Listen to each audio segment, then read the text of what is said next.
Okay, hello. Once again, good afternoon all of you. In the child health nursing, in the previous class, we were discussing about the health disorders and the health problems in the children's. Today, next one, we continue with the same unit number 4. The heading we discussing today, that is otitis media in the child. ठीक है, मतलब जो children's होते हैं, तो children's के अंदर एक जो कॉमन जो एक हेल्थ डिसऑर्डर्स उनके अंदर रहता है, वो रहता है ओटाइटिस मीडिया. ठीक है, तो ये हेल्थ डिसऑर्डर्स रहेगा, वो चिल्ड्रंस के अंदर कॉमनली उसके अंदर नोटिफाई किया जाता है. ठीक है, okay, let's be starting with the introduction phase regarding the otitis media. ठीक है, तो ओटाइटिस मीडिया का इंट्रोडक्शन से रिलेटेड अब डिस्कशन करेंगे. ठीक है, तो वर्ड ओटाइटिस मीडिया जो होता है वो 3 वर्ड्स के कॉम्बिनेशन से बना हुआ है. ठीक है, तो ये एक वर्ड जो हेडिंग रहेगा वो 3 वर्ड का कॉम्बिनेशन होता है. ठीक है, इसके अंदर वर्ड ओटो का मतलब रहेगा year and the organ of the hearing. मतलब जो ओटाइटिस मतलब ओटो का मतलब रहेगा द ईयर या फिर the organ of the hearing, मतलब सुनने वाला एक ऑर्गन. तो सुनने का काम कौन करता है? हमारा ईयर वाला पोर्शन. ठीक है, द नेक्स्ट वर्ड आइटिस. ठीक है, द वर्ड आइटिस का मतलब रहेगा इन्फ्लामेशन. ठीक है, मतलब जो किसी भी वर्ड के पीछे यदि आइटिस लगता है, ठीक है, तो आइटिस का मतलब रहेगा द इन्फ्लामेशन.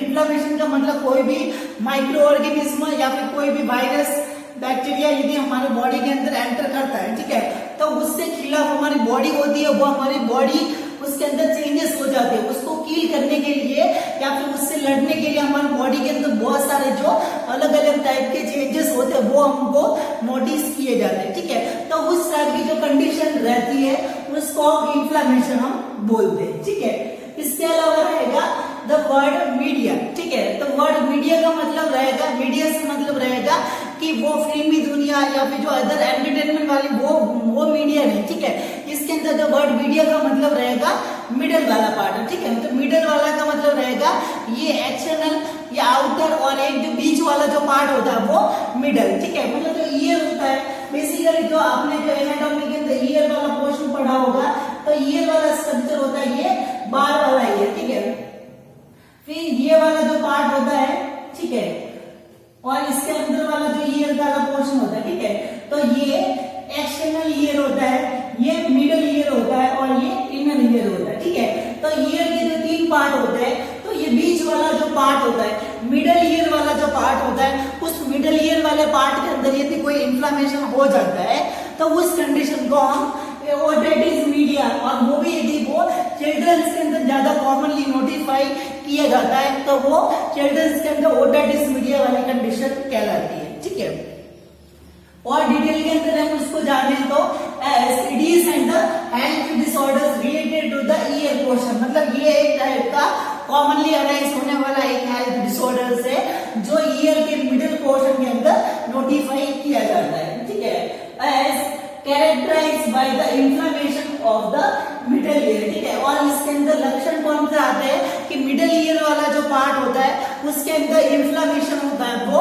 नोटिस किया जाता है. इस कंडीशन के अंदर बीच वाला जो ईयर का पार्ट होगा जिसके अंदर ओसिकल्स मतलब ईयर की बोन्स वगैरह आती है, मेम्ब्रेन वगैरह आती है, और यूस्ट्रेशियन ट्यूब. ठीक है, मतलब ये जो यूस्ट्रेशियन ट्यूब होती है ये मिडिल ईयर से इस के अंदर हमारा ये वाला पार्ट होता है, यहाँ से गले के वहां पे वो अटैच रहती है. ठीक है, तो गले के अंदर जो गले के वाले पार्ट के अंदर वो अटैच रहते हैं, तो यूस्ट्रेशियन ट्यूब का पार्ट होता है वो भी इस मिडल ईयर वाले पार्ट के अंदर इंक्लूडेड रहता है. तो उस इस एरिया के अंदर इन्फ्लामेशन हो जाता है किसी माइक्रो ऑर्गेनिज्म के एंटर हो जाने के बाद में बॉडी उससे रिलेटेड जो रेस्पॉन्स देती है या फिर अपनी खुद की जो सेफ्टी करने के लिए जो चेंजेस हमारी बॉडी के अंदर होता है उसको हम इन्फ्लामेशन के नाम से जाना जाता है. ठीक है, और ये इन्फ्लामेशन यदि जो ईयर होता है या फिर जो सुनने वाला जो ऑर्गन होता है उसके बीच वाले पोर्शन के अंदर होता है तो उसको ओटाइटिस मीडिया के नाम से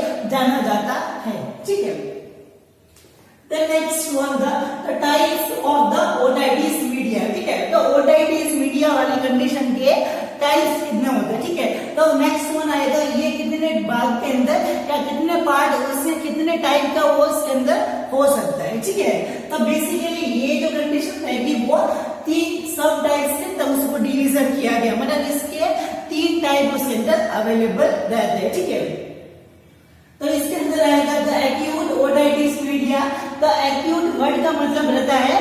बहुत ही जल्दी से सीवियर टाइप के जो इन्फ्लेमेशन के जो सिम्टम्स होते हैं वो यदि नोटिस किए जाते हैं तो उस टाइप की कंडीशन रहेगी, उसको हम एक्यूट ओटाइटिस मीडिया बोलेंगे। मतलब जो शॉर्ट टाइम पीरियड के लिए बहुत ही हायर लेवल के सिम्टम्स होते हैं वो थोड़े समय के अंदर ही बहुत ही हायर लेवल का दिख जाता है, ठीक है। तो उस कंडीशन को एक्यूट ओटाइटिस मीडिया के नाम से जाना जाता है। जो सिम्टम्स होंगे और जो सीरियस मतलब जो पर्सन होगा वो बहुत ही कम समय के अंदर बहुत ही ज्यादा सीरियसनेस उसके अंदर नोटिस की जाती है, तो उस कंडीशन को हम एक्यूट ओटाइटिस मीडिया बोलते हैं, ठीक है।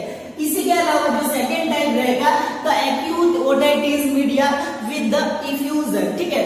तो वर्ड जो एक्यूट ओटाइटिस मीडिया का मतलब रहेगा थोड़े से कम समय के अंदर ही बहुत ही हायर लेवल के जो सिम्टम्स होते हैं वो यदि नोटिस किए जाते हैं, ठीक है, तो उस कंडीशन को एक्यूट ओटाइटिस मीडिया बोलते हैं, ठीक है।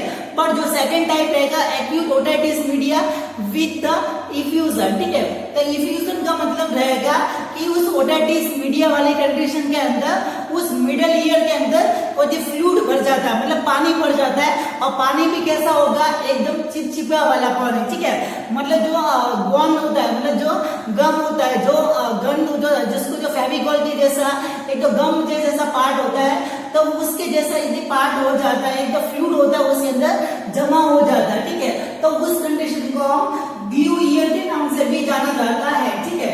द ग्लू ईयर का मतलब रहेगा कि इस ओटाइटिस मीडिया वाले कंडीशन के अंदर सिम्टम्स होते हैं वो बहुत ही शॉर्ट समय के अंदर बहुत ही हायर लेवल के होते हैं, बट इसके अंदर जो एक टाइप का जो फ्लूइड होता है वो उसके अंदर बनने लग जाता है, ठीक है। और वो फ्लूइड होता है वो बहुत ही चिपचिपा होता है, मतलब जो चिपकने वाला होता है, जैसे कि जो गोंद वगैरह होता है, ठीक है, जो ग्लू के जैसा उसका अपीयरेंस होता है। तो सेकेंड टाइप रहेगा द एक्यूट जो otitis media with the effusion, ठीक है। द नेक्स्ट जो थर्ड टाइप रहेगा as the chronic otitis media, ठीक है। तो वर्ड क्रोनिक का मतलब होता है कि सिम्टम्स होंगे वो बहुत ही लंबे समय के बाद में धीरे धीरे उसके अंदर बढ़ते सिम्टम्स जाएंगे, ठीक है। पहले माइल्ड लेवल का रहेगा, मॉडरेट लेवल का रहेगा और ज्यादा सीवियर और उससे भी ज्यादा हायर लेवल का सीरियसनेस उसके अंदर धीरे धीरे लंबे समय के बाद में उसके अंदर सीवियरिटी होती है वो बढ़ती जाएगी, ठीक है। तो उस तरह की जो कंडीशन रहेगी उसको हम एक्यूट के अलावा जो क्रोनिक ओटाइटिस मीडिया के नाम से जाना जाता है, ठीक है। Okay, these all about the introduction phase and the types of the otitis media. Okay, the next one, after the types regarding the otitis media, the next heading, the causes of the otitis media in the children. ठीक है, मतलब जो children के अंदर जो otitis media वाली condition arise होने का रीजन उसके अंदर क्या क्या हो सकता है, ठीक है। तो ये जो फॉलोइंग रीजंस रहेंगे इस फैक्टर की वजह से छोटे बच्चों के अंदर ज्यादातर कॉमनली जो ओटाइटिस मीडिया वाली कंडीशन होने का चांस हो सकता है, ठीक है। तो इसके अंदर आएगा तो ऑटो इम्यून स्टेट, ठीक है। ऑटो इम्यून स्टेट का मतलब जो ऑटोमेटिकली बर्थ के टाइम से ही उसके अंदर जो इम्यूनिटी पावर लो होने की वजह से या फिर जो एक्स्ट्रा यूटेराइन लाइफ के अंदर से आता है, ठीक है। तो उसी के अंदर एनवायरनमेंट के अंदर एडजस्ट नहीं हो पाता है, तो ऑटोमेटिकली उस जो मिडिल ईयर वाले पार्ट के अंदर इन्फ्लेमेशन होता है वो स्टार्ट हो जाता है, ठीक है। इसके अलावा जो low immune power and directly pass through the Eustachian tube, ठीक है। इसके अलावा जो यूस्ट्रेशियन ट्यूब होती है, मतलब ये जो ट्यूब होती है तो नाक का जो इन्फेक्शन होगा वो ये जो डायरेक्टली जो कान के अंदर जो ट्रांसफर हो सकता है इजीली, क्योंकि बार बार यदि जो गले का इन्फेक्शन या फिर जो नाक के अंदर इन्फेक्शन होगा तो नाक का जो कनेक्शन होता है वो ईएन वाले पार्ट के अंदर से भी होता है, ठीक है। तो बार बार यदि उसको फ्लू वाली मतलब जो सर्दी जुकाम वगैरह बच्चे को इजीली हो जाता है, गले के अंदर खराश वगैरह सर्दी जुकाम वगैरह कंडीशन खांसी वगैरह होती है तो वो इसका इन्फेक्शन होता है वो बच्चों को जल्दी से लग जाता है, ठीक है। और ये यूस्ट्रेशियन ट्यूब होती है वो छोटे बच्चों के अंदर जो अलग टाइप की उसके अंदर रहती है, थोड़ा मैच्योरेशन होता है, डेवलपमेंट होता है वो अच्छी तरह से नहीं होता है, और उसका इम्यूनिटी पावर होता है वो बच्चों का लो होने की वजह से उनके अंदर जो इन्फेक्शन होता है वो इजीली जो मिडिल ईयर के अंदर वो ट्रांसमिट हो सकता है, ठीक है। तब वो ऑटो इम्यून स्टेट या फिर लो इम्यून पावर की वजह से भी इन्फेक्शन बच्चों के मिडिल ईयर के अंदर हो सकता है, ठीक है।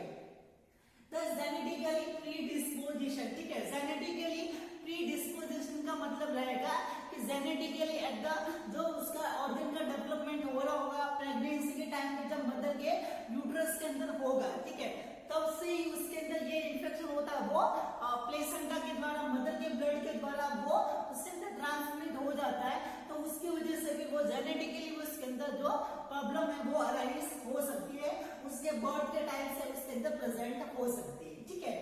इसके अलावा रहेगा तो फ्रीक्वेंट अपर रेस्पिरेटरी इन्फेक्शन, ठीक है। यदि उसको बार बार, यदि बहुत रिपीटेडली उसको जो अपर रेस्पिरेटरी ट्रैक्ट मतलब जो साइनसाइटिस मतलब जो रनिंग नोज होता है या फिर जो साइनस होते हैं, वो उस साइनस का इन्फेक्शन उसके अंदर बार बार होता है, सर्दी जुकाम वाली कंडीशन होती है, लैरिंजाइटिस, फेरिंजाइटिस कंडीशन, ठीक है। तो ये सब जो इन्फ्लेमेशन होता है वो गले का या फिर जो नोज से रिलेटेड जो इन्फेक्शन यदि उसको रिपीटेडली होता है, ठीक है। इसके अलावा यदि जो एक्यूट कोई कंडीशन होती है, वो कंडीशन यदि वो लंबे समय तक यदि चलती है, उसको यदि सही नहीं किया जाता है, तो किसी और प्रॉब्लम की वजह से भी उसको इन्फ्लेमेशन होता है, वो मिडिल ईयर वाले पार्ट तक उसके अंदर ट्रांसमिट हो सकता है, ठीक है। एज द पुअर हाइजीन, ठीक है। इसके अलावा रहेगा पुअर हाइजीन। इंडिविजुअल जो छोटा बच्चा होता है तो वो अपनी जो केयर होता है और ईयर का साफ सफाई होता है वो अच्छी तरह से जो सेल्फ नहीं कर सकता, न्यूट्रिशन डाइट वगैरह रहेगा वो सेल्फ नहीं ले सकता, तो इसी की वजह से उसके अंदर जो इन्फेक्शन से लड़ने की जो कैपेसिटी होती है वो अच्छे से नहीं हो पाती, और उसके अंदर जो साफ सफाई नहीं होगी तो साफ सफाई नहीं होने की वजह से उसके अंदर इन्फ्लेमेशन होता है, वो इसी माइक्रो ऑर्गेनिज्म उसके अंदर लगने का चांस उसके अंदर हो सकता है, ठीक है। इसके अलावा the aspirate the fluid in the year and the drinking in the lying position, ठीक है। मतलब जो इंडिविजुअल जो छोटा बच्चा होता है तो कोई भी जो फ्लूइड वगैरह या फिर जो दूध वगैरह पीता है वो ऐसे खड़े खड़े नहीं पीता, वो ऐसे बैठ के भी नहीं पीता। छोटा बच्चा होता है वो कोई भी जो फ्लूइड वगैरह खाता है या फिर जो पीता है तो वो ऐसे लेटे लेटे पीता है, ठीक है। तो लेटे हुए पीने की वजह से ऐसा होता है कि जो फ्लूइड होता है वो यूस्टेशियन ट्यूब से मतलब जो माउथ के अंदर से पिएगा और वो उस नाक वाली जो ईयर की जो कैनाल होती है, यूस्टेशियन ट्यूब होती है, उस यूस्टेशियन ट्यूब से वो डायरेक्टली उस मिडिल ईयर के अंदर फ्लूइड होता है वो चला जाता है। जैसे कि उसने दूध पी रहा है, पानी वगैरह पी रहा है, तो वो यदि जो पी रहा है तो वो उसके कान के अंदर वो थोड़ा बहुत चला जाता है, तो वहां पे वो उसके अंदर इन्फ्लेमेशन होता है वो उसके अंदर क्रिएट कर सकता है। यदि कान के अंदर पानी जाएगा तो उसके अंदर प्रॉब्लम होती है, वो अराइज हो सकती है, ठीक है।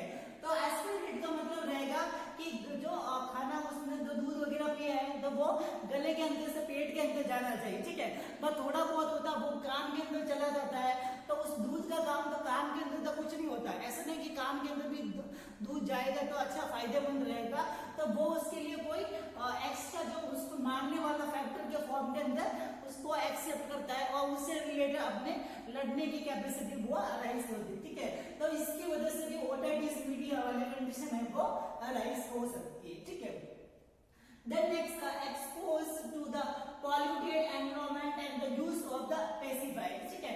इसके अलावा जो इंडिविजुअल जो छोटा बच्चा रहेगा तो उसके आसपास एरिया के अंदर यदि साफ सफाई नहीं है, एयर मतलब हवा है वो बहुत ही प्रदूषित है, ठीक है, धुआं वगैरह बहुत रहता है, डस्ट वगैरह रहता है, तो इसी के साथ में डस्ट के अंदर जो माइक्रो ऑर्गेनिज्म मतलब जो जीवाणु वगैरह विषाणु वगैरह वो सब रहेंगे, तो इसके अंदर कान के अंदर से वो मिडिल ईयर तक वो जा सकते हैं और उसकी वजह से भी इन्फ्लेमेशन होगा वो उस बच्चे के अंदर हो सकता है, ठीक है।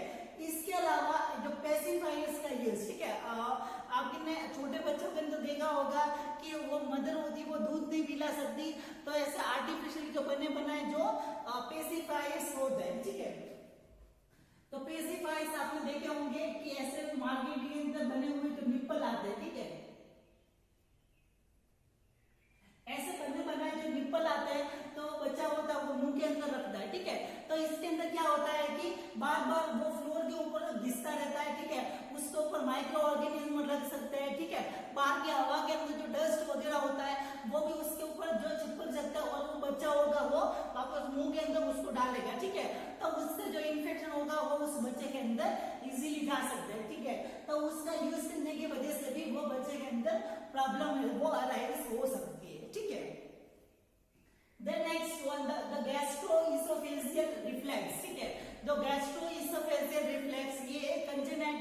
गैस्ट्रोइंटेस्टाइनल की प्रॉब्लम होती है, जिसके अंदर का जो खाया हुआ वो वापस बाहर आ जाता है, ठीक है, मतलब ऑटोमेटिकली बाहर आएगा, तो उल्टी के जैसा होगा, तो बार बार उल्टी के होने की वजह से कुछ खाना होता है वो बाहर आएगा, तो वो नाक के अंदर जो कान के अंदर भी वो जा सकता है, तो कान के अंदर जाएगा तो मिडिल ईयर के अंदर वो प्रॉब्लम होगा, वो अराइज कर सकता है, ठीक है। इसके अलावा और जो प्रॉब्लम रहेगी गैस्ट्रोइंटेस्टाइनल की, तो ईसोफेगस के अंदर एट्रेशिया हो जाएगा, ठीक है।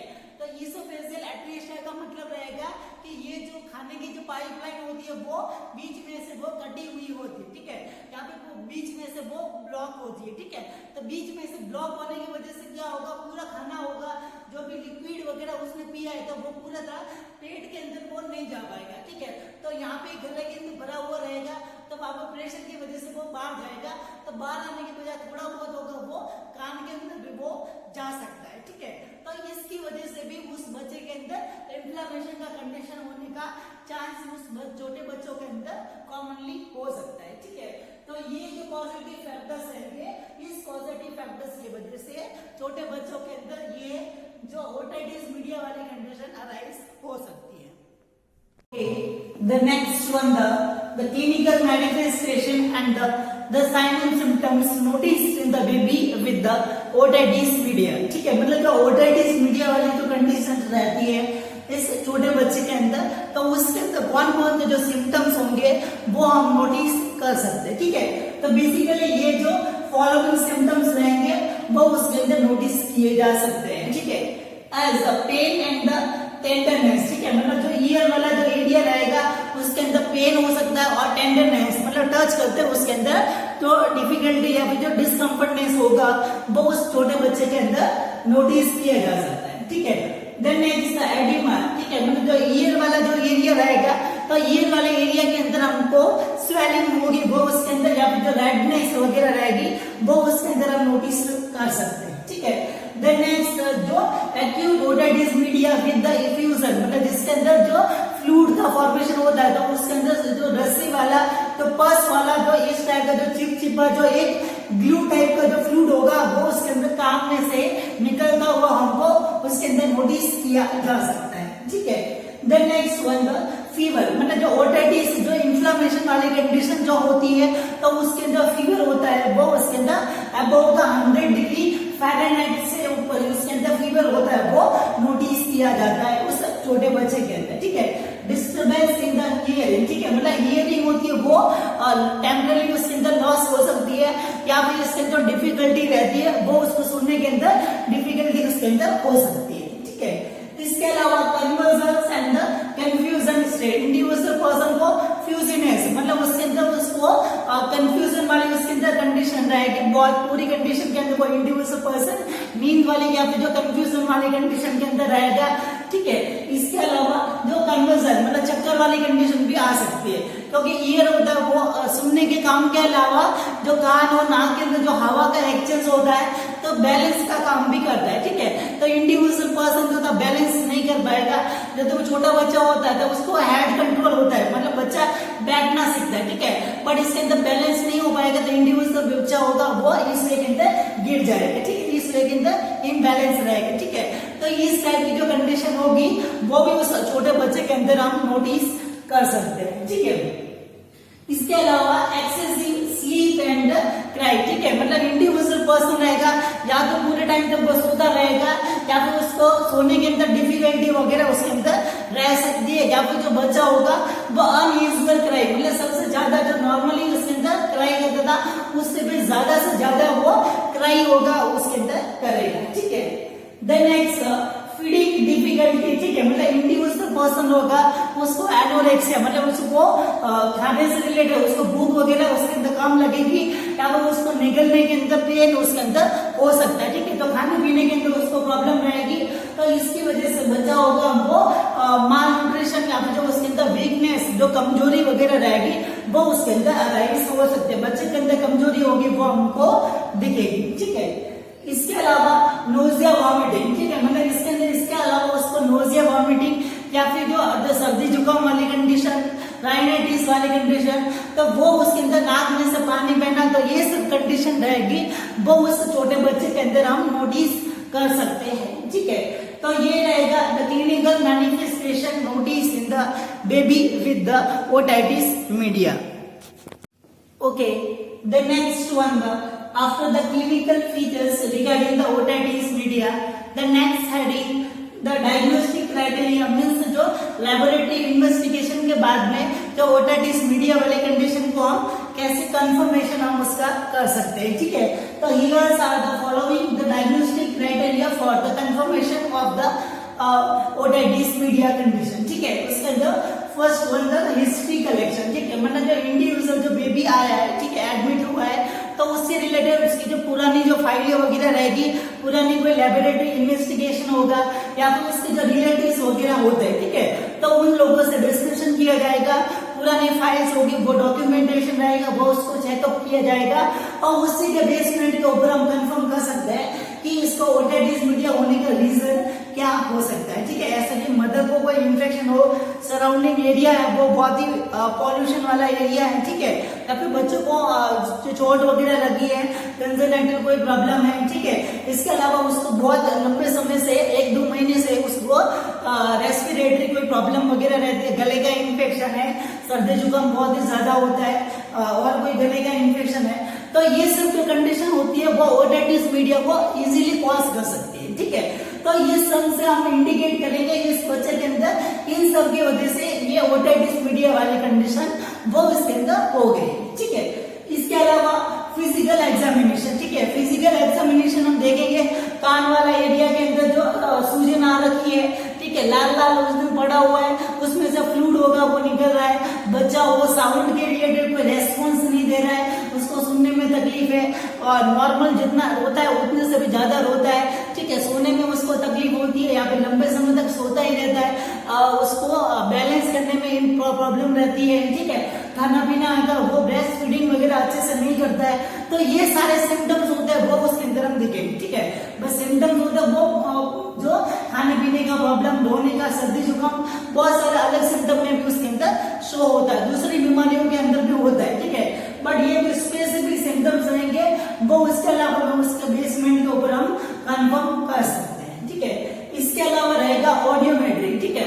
ऑडियोमेट्री का मतलब जो उसकी जो वेव्स होती है, मतलब जो सुनने के अंदर जो साउंड वेव्स होती है उसको हम देख के पता लगा सकते हैं, ठीक है. मतलब उसके अंदर एक माइक्रोस्कोप जो कैमरा लगा के उसका विजन कर सकते हैं या फिर जो साउंड वेव्स होगी उस साउंड वेव्स के बेसमेंट के ऊपर हम उसका कंफर्मेशन होता है वो कर सकते हैं, ठीक है. तो ऑडियोमेट्री रहेगा, तो डिटेल के अंदर इतना जानने की जरूरत नहीं है. ऑडियोमेट्री के अंदर साउंड वेव्स के द्वारा उस कंडीशन का हम उसके आइडेंटिफाई कर लेते हैं, ठीक है. The next one the culture specimen, ठीक है. कल्चर स्पेसिमेन का मतलब रहेगा कि उसके अंदर जो सैंपल लेने के बाद में उसके अंदर माइक्रो ऑर्गेनिज्म कौन सा प्रेजेंट है या फिर कोई अदर कोई डायग्नोस्टिक करने के लिए उसको कंफर्मेशन करने के लिए सैंपलिंग वगैरह ली जाती है, तो उस सैंपलिंग के लिए तो ब्लड ले सकते हैं या फिर जो कान में से जो फ्लूइड निकल रहा है, जो पस निकल रहा है, उसका सैंपल लेके हम लेबोरेटरी के अंदर हम टेस्ट करके उसको कंफर्म कर सकते हैं. वायरस है तो वायरल की बीमारी के अंदर तो दवाई वगैरह उसके अंदर देंगे. इसके अलावा बैक्टीरियल है तो बैक्टीरिया के इन्फेक्शन, फंगस इन्फेक्शन तो फंगस का जो दवाई होगी वो उसके अंदर हम देंगे, ठीक है. इसके अलावा रेडियोलॉजिकल इमेजिंग, ठीक है. रेडियोलॉजिकल इमेजिंग का मतलब रहेगा सीटी स्कैन, एमआरआई, एक्सरे वगैरह, तो उसके अंदर इमेजेस को देख के हम पता लगा सकते हैं कि इसको क्या प्रॉब्लम है, ठीक है. तो उसको देख के भी हम उसका कंडीशन का कंफर्मेशन होगा वो उसके अंदर हम कर सकते हैं, ठीक है. Then next hearing test if applicable on the child, ठीक है. इसके अलावा जो हियरिंग टेस्ट होता है, ठीक है, मतलब आपने ट्यूनिंग फोर्क के अंदर आपने टेस्ट देखा होगा, यहाँ पे हियरिंग टेस्ट करते हैं, रीने टेस्ट होता है वो पीछे करते हैं, ठीक है. तो छोटा बच्चा यदि वो रेस्पॉन्स दे सकता है कि आपको सुनाई देता है या नहीं देता, ठीक है. तो ये सुनने के जो हियरिंग के जो टेस्ट होते हैं वो उस बच्चे के अंदर एप्लीकेबल कर सकता है जो हमारी बातों को समझ सकता है. अभी छोटा बच्चा होता है वो अपनी लैंग्वेज नहीं बोल सकता है, अपनी जो लैंग्वेज को नहीं समझ सकता और अपना जो रेस्पॉन्स होता है वो नहीं दे सकता, तो उसके ऊपर हियरिंग टेस्ट होते हैं वो हम एप्लीकेबल नहीं करते, ठीक है. तो ये क्राइटेरिया रहेगा the diagnostic evaluation for the confirmation of the otitis media condition. Okay, the next after the diagnostic evaluation regarding the otitis media, the next one the management planning regarding the otitis media in the children, ठीक है। तो otitis media वाली जो conditions रहेगी तो उसका management planning होगा, वो हम कैसे कर सकते हैं, ठीक है। तो ये बोथ जो फॉलोइंग द मेडिकल मैनेजमेंट का जो क्राइटेरिया और जो सर्जिकल प्रोसीजर्स के द्वारा उस कंडीशन को हम मैनेज कर सकते हैं, ठीक है। तो ये इस फॉलोइंग क्राइटेरिया को फुलफिलमेंट करने के बाद में उस कंडीशन का मैनेजमेंट होगा हम कर सकते हैं, ठीक है। इसके अंदर रहेगा कि जैसे उसको फीवर आता है तो एंटीपायरेटिक मतलब जो बुखार को जाने की जो दवाई होगी वो उसके अंदर हम देंगे। इन्फ्लेमेशन हुआ है, ठीक है, तो उसके अंदर इन्फ्लेमेशन हीलिंग को करने के लिए एंटी इन्फ्लेमेटरी ड्रग्स या फिर जो स्टेरॉइड की जो मेडिसिन होती है वो उसके अंदर दी जाती है। इम्यून सप्लीमेंट्स, ठीक है, मतलब इम्यून सप्लीमेंट्स देंगे तो उसके अंदर इन्फ्लेमेशन या फिर जो उसके अंदर इम्यूनिटी होगी वो उसके अंदर रहेगी, जो उसके अंदर बढ़ेगी तो इम्यूनिटी बढ़ेगी तो उससे इन्फेक्शन का चांस होगा वो कम हो सकता है, ठीक है। इसके अलावा कोई बैक्टीरिया का इन्फेक्शन है तो एंटीबैक्टीरियल मेडिसिन जो एमोक्सिलिन, सल्बुटामॉल, ठीक है, सल्बैक्टम, ठीक है, इसके अलावा जो एंटीबैक्टीरियल एमोक्सिलिन जो और जो मेडिसिन वगैरह एजिथ्रोमाइसिन वगैरह उसके अंदर हम देंगे, ठीक है। एंटीवायरल जो मेडिसिन रहेगी असाइक्लोविर, ठीक है। इसके अलावा जो फैमसिविर नाम की जो एंटीवायरल जो मेडिसिन वगैरह रहेगी वो उसके अंदर हम दे सकते हैं, ठीक है।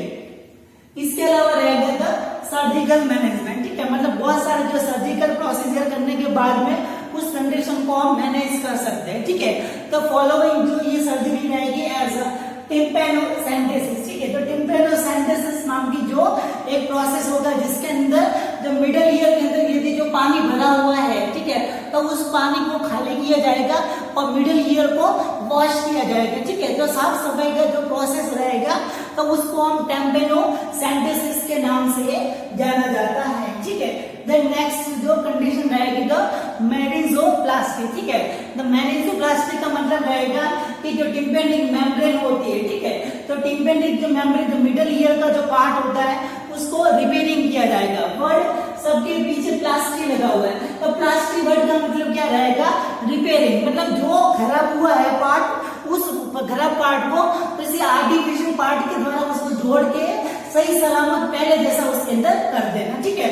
तो उसको रिपेयरिंग का काम किया जाता है तो उसको हम बोलेंगे जो टिम्पैनिक मेम्ब्रेन का रिपेयरिंग किया जाएगा तो मेनिंजोप्लास्टी क्या रहेगा।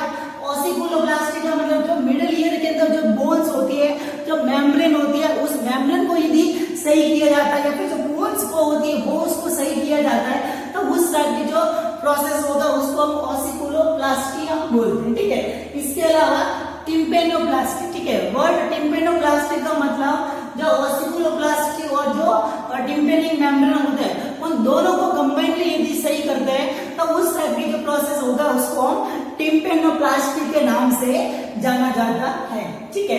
तो ये सर्जिकल प्रोसीजर के द्वारा और मेडिकल मैनेजमेंट के द्वारा तो उसमें जो ओटाइटिस मीडिया वाली कंडीशन है उसको हम मैनेज इस फॉलोइंग तरीके से हम कर सकते हैं, ठीक है।